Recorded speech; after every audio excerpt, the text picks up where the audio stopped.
In this episode of the Exploring for Security podcast, what's the problem being solved by Anonymy? Computers now have primary control of critical functions. Houston, recommend vector transfer. Your go for APU shutdown on time. Roger, go for deploy. Nice to be in orbit. Welcome to the Exploring Information Security podcast, where you will learn, explore, and grow your security mindset. I am your host, Timothy D. Bluck, and in this episode, we will be exploring what problem Anonymy is solving. With me to do that is Dr. Paul Ashley, the CTO of Anonymy. Show notes can be found at exploresec.com/EIS. Feedback for the show, timothy.dblock@exploresec.com. You can hit me up on LinkedIn if you want to give me feedback or just want to connect. Let me know you listen to the show. You can also rate the podcast on your favorite podcast platform. That really helps grow the show and is a good way to give, easy way to give back. So upcoming events. So we are doing a CTF with Corelight via Colasec, which will soon be ExploreSec, which is another thing I need to talk about, which is I will be creating kind of my own online or a community of like-minded cybersecurity individuals. This is essentially a rebrand of Colasec. So a lot of the people in Colasec, which is Columbia, South Carolina, we have decided to go full virtual. I've pitched to them to consolidate down into just ExploreSec since I'm doing this stuff. So it will be a online community that anyone can join. We have a Slack channel. We've talked about Discord. We'll kind of see what people join the community if they do. But anyways, at the end of February 25th, 2025, at 4 p.m. Eastern, we will be doing a network-based CTF with Corelight. If you've listened to the show before with Brian Dye, they are big proponents of the community. So this is totally free. Corelight's having to give their time, but I'm really excited about the CTF because it's the first one we've done at Colasec in several years. And it's something I'd like to do more of, and I think really hits kind of the mission statement of ExploreSec, which is, again, growing your security mindset and learning and exploring. So if you're interested in that, be sure to go sign up for that. I have not been told we have a registration limit, so we'll see how that goes, but I would love for people to sign up. We will be, before that, also doing a Colasec meetup. The third Tuesday of every month, we will be meeting. Eventually as ExploreSec, but currently as Colasec. And you can sign up too, by the way, at meetup.com. But we'll be doing every third Tuesday. We have a meetup where we get together, talk about news items, but then we go into a conversation about something. So last month I did the HIPAA security rules. You can see all that stuff on my YouTube channel, youtube.com/@ExploreSec. So looking to do more video content. So that's one of the easy ways to do it. Again, consolidating stuff down, it makes it easier because I'm already involved in that kind of stuff. ShowMeCon is coming up in June. I will be there. There's training there. It's a really great conference. There's going to be a future podcast talking about all of the training. And then also Dave and I, again, get together for our annual, hey, what's going on at ShowMeCon this year? Why should you show up? It's really great. If you submitted to be a speaker, hopefully you get accepted. That is something that is really near and dear to my heart, and I enjoy going every single year. That's my one of my conferences that I will do. I have a set few that I'll go to, and ShowMeCon is definitely one. It's quite possibly my favorite one. I don't want to disparage any of the other conferences, but it is up there. It's definitely, I would say, top 3, if not top 1. I don't want to play favorites here. But definitely check that out, showmecon.com. If you just go check it out for now, I am going to have a discount code. Dave has mentioned that to me, so I have to go get that from him. But go check it out. If you can get your company to pay for it, sign up. But otherwise, I will have a discount code for people interested in joining. And it looks like they've got a lot of great training. One of the first ones you hear is from JC on the Windows Forensics course, and that's a 3-day course. So, and it sounds like you're going to get a lot out of that course. But with that, show notes will be there. Links for this podcast. Go check out Anonymy, which is ANONYOME.com. This sounds like a really great tool for both enterprises and vendors around essentially creating pseudo accounts that you can sign up for different stuff. So in a world where our information is everywhere, this gives you an opportunity to get some of that control back. And then also, going forward, if you're traveling, doing other stuff, you can create your own accounts and then just throw it away. That's kind of the idea of the tool. As you'll hear from Dr. Ashley and myself, it sounds really interesting. It sounds like they've been around for 10 years, so they're pretty well established at this point. And I'm excited to see what they do in the future, because I think there are definitely, as we become more privacy focused, definitely this is a tool that can help a lot of people get there. So with that, let's go exploring. You guys are trying to, as you mentioned, bring kind of some of that technology, the privacy. It's more just like kind of privacy focused, right? Yeah, we are a privacy focused company, but that's actually is a broad spectrum. You look at like our application, MySudo. Privacy means creating personas, and what does it mean to have a persona? Well, I need to fit them out. I need to fit it out with a phone number, an email address. I want to give them virtual credit cards. I want to give every persona their own browser.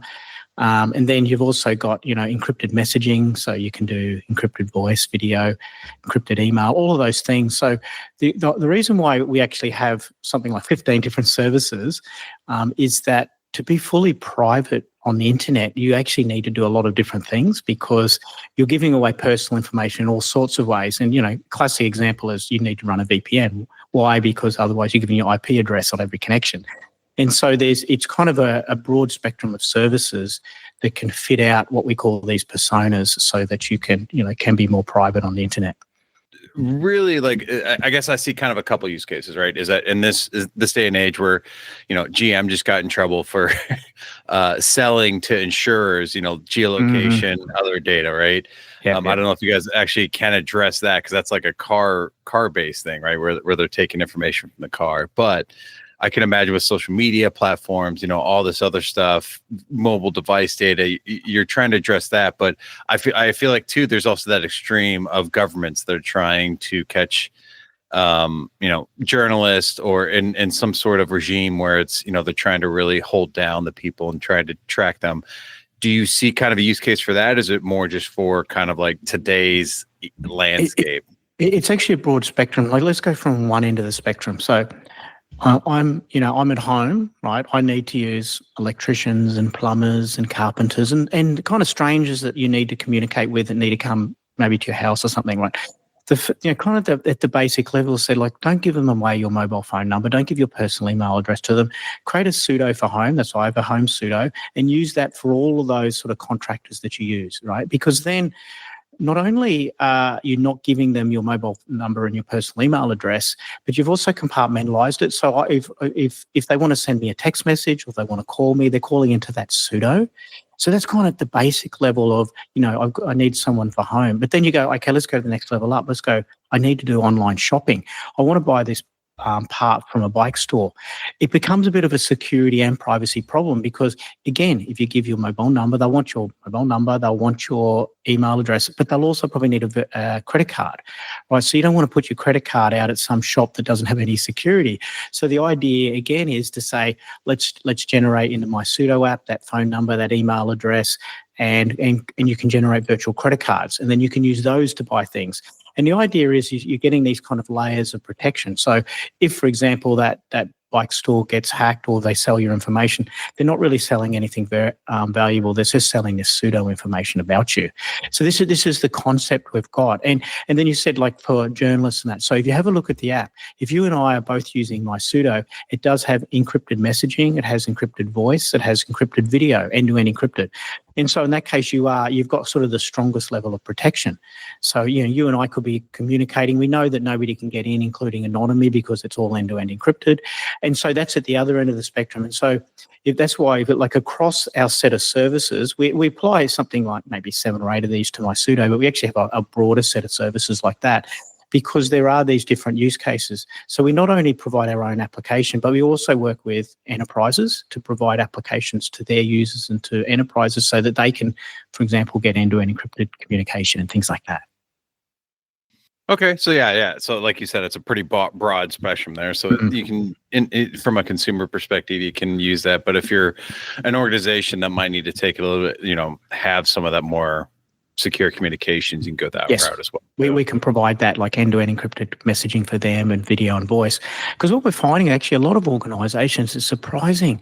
They'll go to, use WhatsApp or Facebook Messenger or something like that. We're like, no, don't do that, because I mean, the reason why they provide those services is so they can monitor what you're doing, right? Even if they say, oh, it's end-to-end encrypted, they can still know who's talking to who and when and how long and all that. So that's why we say it's better for an organization to have their own, deployed encryption system, so they've got their messaging and voice and video so that people can talk really privately and securely. Well, so flipping that and playing a bit of devil's advocate, how Yep. are we sure that Anonyme Labs is not the same way, right? And I guess it's just, you just have to build up reputation over time. So we've been going for 10 years now. We're very, very sure about the privacy of back end systems. You've never seen any reports of Anonymy releasing data. If you actually go and install MySudo, we don't even actually ask you for any personal information. If you go and install MySudo tomorrow and start creating sudos and do all that, we actually have no idea who you are. There's only one exception of that. If you use our virtual credit cards, we have to, for regulations, do a, what they call a KYC or an identity verification. But again, we're not trying to keep that information. So I guess it's a reputational thing. Over time, I think we've proven that we're very, very sensitive about privacy and data. And for example, everything that's stored in our back end is encrypted, and the keys are not with us, the keys are with the end user. So when you're, for example, doing anything with the back end, you've got the keys, the private keys up on your phone. We actually can't decrypt the data that's on the back end. So it's also about the way we design the systems, I guess I could say, Timothy. Yeah. Gotcha. Yeah. So I mean, essentially, you're so each user's keeping the private key then, and you guys are just getting like a public key or second. That's key? correct. Yeah. So what happens is when you create a pseudo, each pseudo actually has a private public key pair. You keep the private key on your phone. We have the public key. So if we need to send something to you, we just encrypt it with the public key or encrypt it with our AES key and then encrypt that key with the public key. But the only one that can decrypt it is you, and you actually have a different key pair for every one of your pseudos. So we've kind of designed it from the ground up so that we're not keeping any encrypted data in our back end. We're only keeping encrypted data in the back end, but we don't have the keys for that data, I guess is the important point. Gotcha. Yeah. No, that's an interesting setup. So with pseudo and kind of, you talk about these numbers and these other profiles, are these like profiles pre-built that people are pulling from? Are they sharing them? Are they brand new? Like kind of how does that all you go work? and create it. So if you go to MySudo, you start there and you can create up to 9 of these pseudos. And for each one, you fit out how you want to. So you go, I want a phone number for this one. This one, I just need an email address. This one, I need virtual credit cards for. So it depends on what they are. So, if you have a look at what I've got, so I've got one for home, as I said, for dealing with people like that. I've got one for shopping. I've got another one for selling. If I need to sell something, I generally just create a phone number and email address for that transaction, and then I reset them. So you can also reset them once they're in the pseudo. So you can delete pseudos, you can create new pseudos. Within the pseudo, you can change your number, and some of them stay pretty permanently. Like I have a travel pseudo, which I use for airlines, hotels, Ubers, rental cars, and all that. And in that case there, all I'm doing is giving a pseudo phone number and email address. They still know it's Paul because it has to be in this travel industry. You have to give your identity away. But still, I'm sort of keeping them at arm's length because all of the spam and all the communication you get from them ends up in my travel pseudo. And I can look at it. I can see a call come into travel pseudo. I'm like, yeah, that's because Delta wants to sell me something, You know what I mean? So it's a great place to compartmentalize that information. And I can see something, I can see calls coming in, text messages coming in. And so when I'm traveling, for example, the airline might say, oh, your flight's delayed. And so you get a text message from them. I can still read that. I'm just reading it within the MySudo app rather than through my iPhone messaging. Gotcha. So I feel like a really good use case for this could be celebrities, right? Where they go in to check into hotels and other stuff, right? And kind of keep that correct. privacy. Are you aware of any celebrities that use your stuff, or I guess We definitely know there is definitely a bunch of people at that level that are using it, and in their case, they may even be being a bit more anonymous about things too. So they're not giving out their names and everything. So it does give them, think about it as sort of a phone within a phone, but there's sort of 9 phones within the phone, plus virtual cards and other things as well. So you can be as anonymous as you want to be. Like as I said, like when I'm traveling, often I have to, for an airline, you have to give your identity. There's no ifs or buts about that. But you can still have them communicating with you with a pseudo phone number and an email address to keep that off your mobile phone, right? So my mobile phone is pretty clean. Like if a call comes in, it's usually just family or friends, because probably for like 3, 4, 5 years now, I've never given out any other numbers other than pseudo numbers. And every time I go create an account, so we all have 200 to 300 accounts online. Whenever I create an account, I'm always using pseudo details for that account. So if you have a look at it, we have the mobile apps, but we also have a browser extension. And the point of the browser extension is you can be on a website, like on your desktop, you go to create an account, and in browser extension, it says, which pseudo do you want? You click on it and say, this is a travel site, so I use my pseudo travel. And so it fills out those forms with the pseudo details rather than your personal details. So we look at it that way. And we also have a desktop app as well, so you can use my pseudo on the desktop. Gotcha. So is there like a limit to how many? I know you said there's 9, but can you blow away a profile and then just start up a new one? Like, is there a limit to that? No, there's not. There's no limit to that. At the moment, we only allow 9 different profiles at one time. And that's kind of fairly arbitrary, to be honest. You could probably do more. But we find that's a pretty good number of people. And some, as I said, like ones like travel, like I travel, internationally 3 or 4 times a year, and I use that travel pseudo then, and in between it kind of sits a bit dormant. But there's other ones, as I said, like you might want to, I'll give you an example. So I had to buy a car with my daughter, and you're dealing with car dealers and so what do they want? They immediately want your mobile number, your email address, that kind of thing. And what do they do with it? They often sell it, they exchange it, and then after you bought a car, you're getting all this spam and stuff. So when we went to buy that car, we created actually a car pseudo with a phone number and an email address. I gave that out, and I was dealing with a bunch of different people. Once it was finished, I actually just deleted the pseudo. I said, I just don't want all the follow-up traffic from them. So it's not even that I just kept it and just ignored the spam. I actually just got rid of that pseudo and said, well, it was only a temporary one for that particular use case. Gotcha. Yeah, I mean, being around the internet for so long, right? It seems like I've got a lot of that junk. So it feels like I wish I could go back and clean this up, but it's I really can't, right? But I guess I could start with like avoiding and starting to going forward. Is that kind of what you're seeing people doing? So yeah, exactly right. It does take time. So it does take a little bit of time. So what I tended to do is when I started using MySudo whenever I created a new account, I'd use, and over time you kind of work out what the best profile, like my 9 pseudos that I have, I actually haven't changed them probably for a year or 2 now, because I've sort of got the profile that matches what I need. And whenever I create an account, as I said, I always use a pseudo. But also the other thing that I did, and it took time, is I went back to those old accounts and swapped out the personal information for pseudo information. So there's probably, I don't even know if I've got half a dozen accounts left out there that have any personal information on it. It's because I think I've just about swapped every single account out to have pseudo information. So even those ones that you've had for a while, swap your phone number there, swap your email address there. If you've got a credit card on there, put a virtual credit card on there instead. So even doing the stuff that you've had for a while is a good thing as well.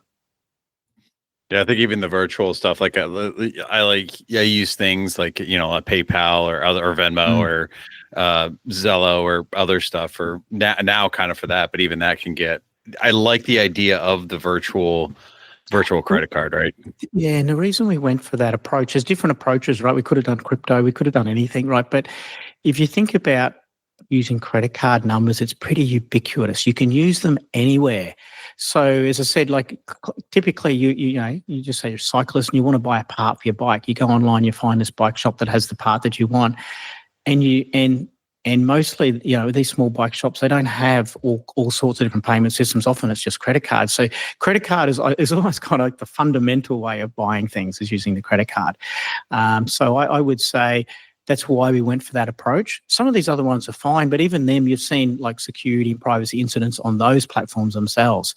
Our approach with the virtual credit card is you create it, use it for when you want to use it. You can close it down when you want to. You can create new ones. Each of your pseudos can have different ones. But it's really just saying I don't have to put my plastic credit card in a risky situation, because we know when that goes bad and someone spends your limit and then you find out and then you have to close it down. It's just very painful exercise. We've all been through it.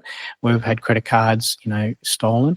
So this is really just that layer of protection. Never put your credit card information out there. Only put a virtual credit card out there. I mean, it's exactly the same. It's a number, expiry date, CVV, and all those things. Yeah.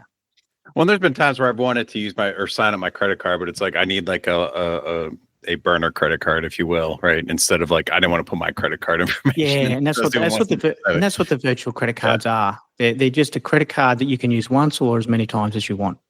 Yeah, absolutely. Again, playing devil's advocate here, like how do you ensure like this isn't used for malicious reasons, like stalking or even just threat actors communicating over secure channels? Yeah, so it's a really good point. And it's actually sometimes it's the first question we get asked. What do you mean you create personas and these profiles and you've got that? Isn't it just enabling crime?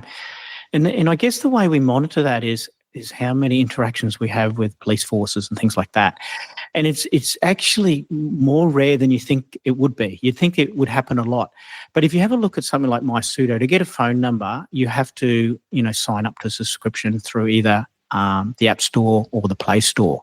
So I think just that in itself means that criminals don't tend to use our service for doing criminal activities. Where it's more rare for us actually to have a police force reach out to us. And in most cases, we can't give them any information because we don't know who anybody is. But I suspect that because you need to get a subscription through either App Store or Play Store, it's not a place people want to go to do crime because, whether we like it or not, Apple and Google know who we are. Yeah, even though I'm not if you join, I wouldn't know that you're on there. You're on the service, but certainly Apple knows or Google knows. So you guys are primarily through Apple or Google. That's right. At the moment, yeah, we're looking at being a little bit more flexible to allow people to go to a website and buy a service. But at the moment, you go through the mobile app and you go through either the App Store or the Play Store to get a subscription. So you can use a whole lot of stuff. So you can, if you install it and use it in the free mode, you can do email, you can do end-to-end encrypted messaging and voice and video and all those things. But as soon as you want to go to, say, a virtual card or a phone number, then we say, well, it's time to take a subscription. And we sort of have those three levels like Go, Pro and Max, and that just depends on how much of the service you need. And we find some people will start on Go and they have, one or I think that allows up to about 3 pseudos, and then you use those and you go, well, I actually need a bit more, so I'll go up to Pro, and then after I've done that for a while, you might go to Max, which gives you the full 9 with all the phone numbers and virtual cards and everything. So what is that? I guess what is that pricing model then? Oh, the pricing model. Oh, now you're getting me. I think it's 99 cents a month for Go, $4.99 for Pro, and I think Max might be $9.99. I have to go. We're not talking, $100 even a year. It's like $10 a year or $12 a year. No, that's per month. Like if you go for Max, if you're going for Go with just a small number of pseudos, it's like $10 per year. If you're going for Max, let's say it's $10 a month, it's $120 a year. But if you think about that, you've got a broad set of phone numbers, you've got virtual credit cards, you've got all those facilities to use. And at the end of the day, if it stops your credit card getting stolen just once, it's sort of paid for itself, really. I think one of the big things and what you're kind of solving is that credit score, right? That's probably more of the you have your personal information stolen because you're using all these different websites and there's constant breaches, right? And so being able to do pseudo, and I'd even say too, I'd almost want to use my real name, but then use like a virtual credit card or a different phone number to really just start adding a bunch of noise to my personal information, so people don't know what's my actual number and what's like a pseudo number. Yeah, correct. And there's times where you want to use your real name, and there's times when you don't need to. Like, there's just depending on the situation. Like, as I said, like if you're doing travel or anything to do with government interaction, that you just sort of have to. But if you're just going to a small online site and you're buying something, a bit of software or a part or something, you don't really need to give your phone number or you give your personal name away. You can have a different name if you want. And then it's just phone number, email address, virtual credit card. So you are providing a level of anonymity. So we always say there's kind of this spectrum between full anonymity and full disclosure, and then you can be somewhere in between where, as you said, I give my name away, but I'm not giving away any of those other personal information.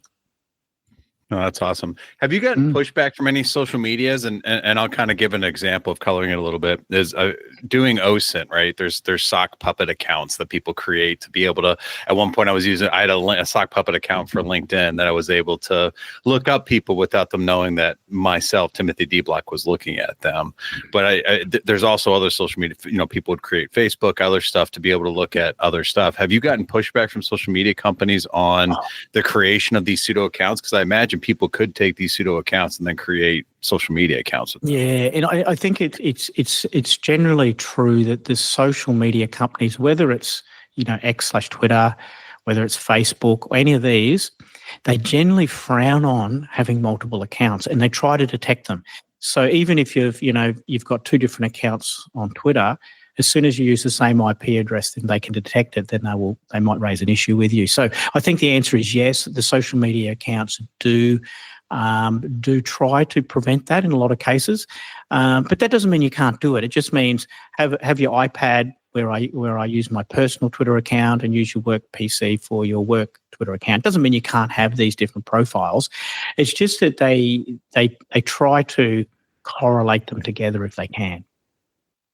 Yeah, no, absolutely. What else I like about this, and this just came to my mind, was, we tell people not to use their work emails for personal stuff. Exactly. And so I feel like this would be a great thing. And are you seeing that in enterprises where they give, because you said you work with enterprises, are you seeing that being used by enterprises of like, okay, if you're going to go sign up for this, use this tool to go sign up for personal stuff? Yeah, and you do see that. You see... and actually, a lot of small businesses as well, you see using the service because they may even have different profiles of the business. A good example is a plumber. You can have a plumber, you can have a gas fitter. They have these different profiles, and sometimes they even advertise differently.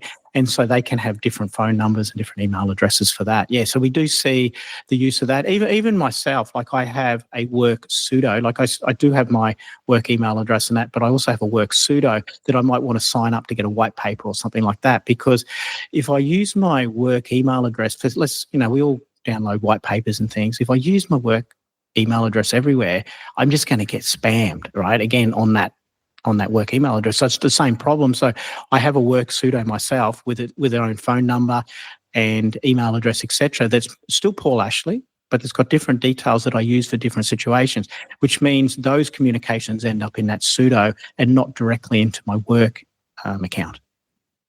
So when you're creating like an email, are you using something like publicly available, like a Gmail account or a Microsoft account, or like what? No. We actually run our own email service. So we actually went through different thoughts about this. Like if you ever look at some privacy services, they're kind of relays, right? So they'll let you generate an email address or multiple of them, give them out, but what they're really doing is just forwarding that email to your Gmail account or your Yahoo or Outlook account. We don't do that. We actually think that's not optimal. What we'd allow you to do is actually create proper email accounts. So when you create each of your pseudo email addresses, it's an actual end inbox, a proper email address that you're using. So we don't use relay. We did go through that in the early stages of thinking about that, but we don't think it's optimal. Like if you can have your own email account, which is fully manageable, and as I said, you can manage it from your mobile or you can get on your desktop and do your email on there. We find that a lot easier approach to using email. And we introduced, for example, the MySudo desktop. And the reason is people and I'm the same, just don't like doing email on their phone as much. Like it's all right for messaging and things like that, but as soon as you want to craft emails and things, you want to do it on a desktop. So you can access all your pseudos on the desktop, see all your emails there, and be accessing them there as well. But it's a proper email account. So effectively, when you generate an email address in MySudo, you're actually getting allocated and provisioned a proper email account. We don't forward it off to your Gmail or Outlook or whatever. But could you set up rules to forward certain things if you wanted to, or do you? Yeah, but people don't do that. People tend not to do that. They tend just to use it as an inbox. You can do that, like you could set up forwarding, but people tend not to do that. Yeah, it's not that common. Most people just use it. So you use the pseudo mail email address and you use it for create an account and you get your emails in there and it works well, I think. Works well. Yeah, whether you want to look at them or not, you could just leave them in there. Oh, exactly. Like if you look at my shopping one, I use it for different shopping sites. Like mostly I ignore those. Whereas my travel pseudo, so that's one of the things we do. For example, you turn notifications off. I don't even want to be notified when an email comes in for shopping. But travel's a bit different because it's an airline or rental car company or something. So I have the notifications on and I'm actually interested in what emails and messages are coming in from that. So you also got that option to turn notifications on or off per pseudo so that ones that you're not interested in, you can that's really just a spam catcher for me. Yeah. I could definitely see going to security conferences or just conferences in general, like you're talking about. You give up your phone number, your email address, and then they scan the QR code when you go talk to someone, and then you suddenly have exactly. And it's all right. So create a conference pseudo. You're a black hat. Create a black hat pseudo. Give that information out, and you can communicate as much as you like through there. But if after a while you say, "Look, I'm not interested in any more communication," right? You can just delete that pseudo or reset their phone number and email address to a new one for the next year. Yeah, so that's why pseudos often are permanent, kind of long living, but sometimes you do create them for a short time. Gotcha. Yep. Are you seeing, like, I guess, what's your demographic? And this is more like from work. Are you seeing more like personal use out of this or like work related? Because I did definitely see, as we just talked about conferences, like executives, we've talked about celebrities, like as far as demographics, like who are you seeing use this the most? Yeah, it's actually been interesting. It's mainly it's I would say predominantly, so majority personal use. People use it for their own use. But when we first started, it was definitely a sort of privacy, security, technical crowd, right, that got onto the application. When we first started, it was those people that were already looking for privacy solutions. Maybe they were looking for, they knew about Proton Mail, or maybe they knew about VPNs and password managers and all those things.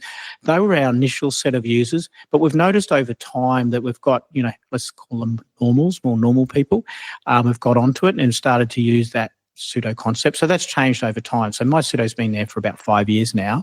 And we just find each month it just grows with people coming on, using it, finding it useful for those use cases I've talked about, and continue using it. Just give that layer of privacy.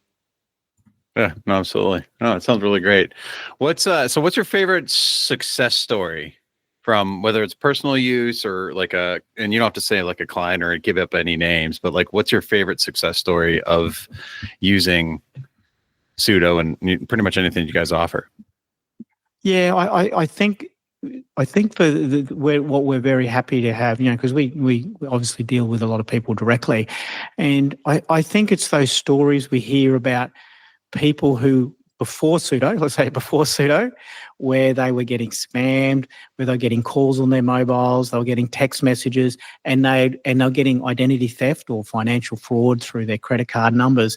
And to hear that, like, I've used Pseudo for a year and I'm stopping all of those things happening, I think that's pretty satisfying for everyone to go, we're actually helping people be more secure, more private, more safe than what they were before.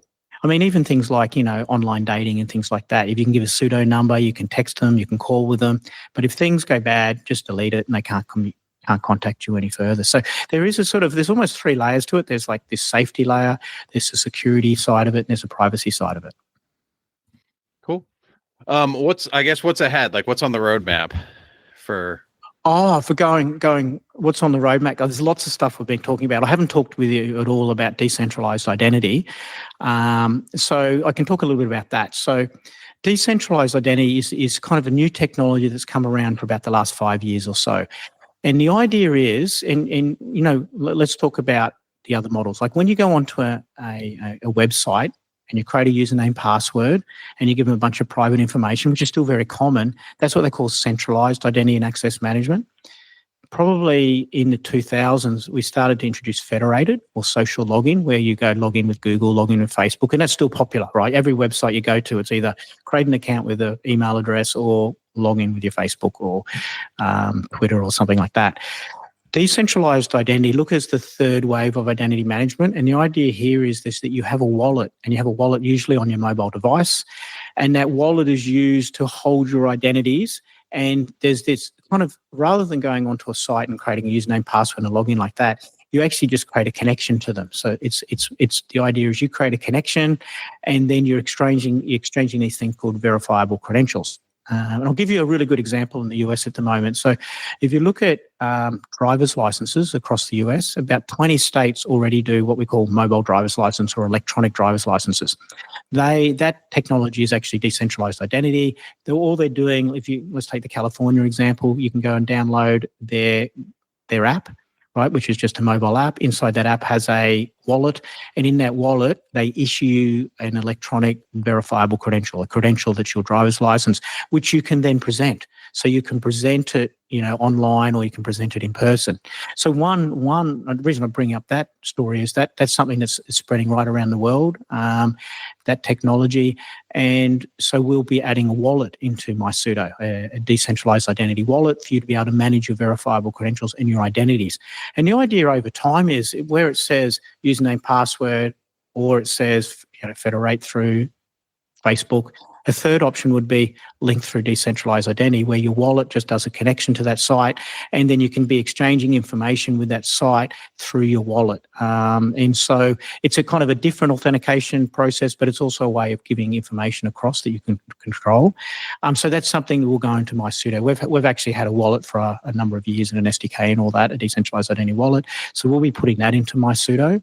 And so that's one of the things we're doing, and just continue to make the platform coverage easier. As I said, trying to, buying subscriptions outside of the App Store or Play Store is another thing that we'd love to be able to do soon. Continue to improve our desktop app. So our desktop app, so that you can do everything in there. At the moment, you do sort of email and manage your pseudos, but over time, we want you to be able to do all your SMSs or your encrypted messaging through there and everything, just like what you can do in your mobile app. So that's coming probably in the next 6 to 12 months. But these are kind of probably the short-term things we're looking at. But continue to look at what do we need to do to make people more safe. So we have a browser, for example, in MySudo. That browser has ad tracker blocker and site reputation, so we can kind of block bad sites if you're accessing through that. So there's kind of no limit to how much technology we can provide. We have a MySudo VPN. We have it on the mobile. We want to add it to the desktop as well, so that people can be using the MySudo version of VPN as well. Yeah. No, that's interesting. And you said you guys have 15, so I feel like we've only just kind of scratched a small subset of what you guys offer. Yeah, because we do. So think about what we actually build as a platform. We build a platform of services. A service might be end-to-end encrypted messaging. That's a service. We do put it into MySudo so our normal users can use it, but we also provide that to enterprises as well for their applications. So we're kind of dual purpose. So we have a platform that can either be for our own applications or for enterprise applications as well. Gotcha. Okay, cool. Any closing thoughts or anything you feel like we haven't covered? No, I just think that, what I think we all need to do is take a privacy journey and build a privacy muscle up. So there's a lot of people out there who say, look, I don't care about privacy. I just use my same stuff everywhere. And then you go and look at their email accounts, you look at their mobile phones, they get calls all the time, email addresses, and then they get their credit card numbers. I think we all need to go on a privacy journey. And we all need to think about things like VPNs and password managers and things like pseudos, like personas, to protect. And it's not something you do in 5 minutes. It's a muscle you have to build up. Like, it probably took me a year until I got into that habit of every time I create an account using a persona to do that rather than my personal data. And that's just a habit you build. And then over time, your habits get better and better, and you get more and more private. You're protecting your information. You're not giving out as much information. And so I think that's what I'd say to your listeners is go on the privacy journey and just begin. Even if you begin with MySudo and get a few pseudos there and start to work and learn it, over time you build up the muscle and you build up the fitness, and you do over time get much more protected from what's happening out there in the world. Yeah, and I'm actually glad you brought that up, because I did have a note down to ask you about that. Is what do you say for the people that, again, it's like my data's already out there, right? It's clean it up. Yeah. We actually have one thing we didn't do. We have another tool called Reclaim, which allows you to go through like all your Gmail inbox, and it will actually tell you what all the accounts are, how many different sites have got your data, and then tell you either delete this account or swap it over with pseudo details. So we help you do that. And so that's not a bad starting point. It's something like Reclaim, because that at least tells you, I never knew I had 70 accounts out there and they've all got my personal detail. Which ones do I really still need? Let me delete that, and then we sort of help you go, let's delete those accounts. Or no, you still use that account, but let's get rid of that personal data out of there and swap it with some pseudo data. So that's kind of a starting place as well. Yeah, no, that actually sounds really fantastic, actually, because I was thinking, like, I feel like I'm already a hose, right? 'Cause my information's been in the OPM breach, the South Carolina Department of Revenue lost our information, my daughter's information. It's probably more important for me. My daughter's probably more important because as she becomes, like you said, it'd probably be good now to get her starting to build the muscle up. And so instead of her, like, her information is out there, but she still has more to give as she gets out on her own. So like getting her, like, to me, that's a good starting point for her is that. But for me, it's like, yeah, I definitely feel like I'm already kind of hosed, but I like the idea of that Reclaim project and being able to go, hey, where's all my stuff at? And start, like you said, start chipping away at that. I think that's really and it takes a bit of time, but you create a new account and you go, oh, hold on, I'm going to use pseudo. And in the beginning, it's sort of a bit awkward. You're going like, how do I do this? And you sort of so you've got to sort of practice using pseudos when you create new accounts. But then think about it. I've got this other account. Why don't I swap my details there? Just do that. But, and you don't do it overnight, but you take time, and over time you get better and better and better. So I said, like, I've got a very clean phone. Like I hardly get any spam. All my spam calls, spam messages, spam emails all end up in pseudos. And if I get a call, it's usually a family or friend, because I'm really controlled about who I give that data to. Yeah, absolutely. Cool. What would you like to plug, or where can people find? I would just say go onto the Anonyme website. There's stacks of blog articles there, stacks of white papers that we've written. And just have a look at it. And as I said, like, one place to start is just to install MySudo and start to understand what does it mean to have multiple personas on the internet. Another place to start is with Reclaim. Is like, start with the Reclaim service. If we've all got Gmail accounts with stacks of emails in them, run it against that and just see what it tells you about what accounts. Because all it does is go through all those emails and comes out with a nice dashboard and says, here's all your accounts. Which ones do you want to start working on? And again, it's not a 5-minute process. You need to go one at a time and go, okay, this one, do I need to keep it? Yes, I do. Okay, I'm going to swap it with pseudo details. I don't need to keep it. Okay. And it helps you actually go through and delete that account at the site. So it's trying to, at least that problem of, we've got all that exposure, that big surface area of attack on us all. Let's try to clean that up and make the surface area as small as possible. Awesome. Is there a free trial? Yeah, you can go onto MySudo and just start using it. I think Reclaim's the same. You can go, there's like a pseudo free, and you can go and start playing with email addresses and create pseudos and that. It's just, as I said, like, once you start to create a phone number or virtual credit card, then you have to have a subscription. Gotcha. Okay, cool. Well, thank you, Dr. Ashley, for joining me to discuss Anonymy. Yeah, it's a real pleasure, Tim. It was great to talk to you today.